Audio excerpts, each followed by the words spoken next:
Hello দর্শক, আসসালামু আলাইকুম। তো আমি আছি পলাশবাড়ি কেওড়াদানি মানিকগঞ্জ জেপি গ্রুপের একটি প্রতিষ্ঠান। চলেন আপনাদের ভিতরের ভিউটা দেখাবো।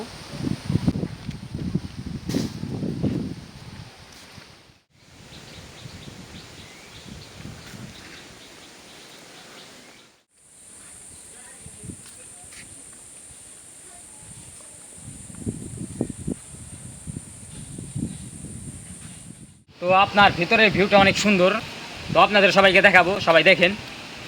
অনেক সুন্দর একটি ভিউ, ঠিক আছে। আপনারা চাইলে আসতে পারেন, কিন্তু এই জায়গায় এখন মানুষজন বসবাস করে। তো আগে ছিল আপনার আগে এই জায়গায় মানুষজন তেমন আসতো না, তো এখন মানুষের বসবাস হয়েছে। তো চাইলে এমনি ঘুরতে পারেন, আইসা দেখতে পারেন। অনেক সুন্দর জায়গা, আইসা ভিডিও করতে পারেন, ছবি তুলতে পারেন, অনেক সুন্দর জায়গা।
ভিতরের দৃশ্য আপনার অসাধারণ সুন্দর, ঠিক আছে। পলাশবাড়ি কেওড়াদানি মানিকগঞ্জ। তো আপনাদের দেখাইলাম, ঠিক আছে। যদি ভিডিওটি ভালো লাগে, সবাই ভিডিওটি শেয়ার করবেন এবং আমার ফেসবুক পেজে ফলো দিবেন। ধন্যবাদ সবাইকে, সবাই ভালো থাকবেন।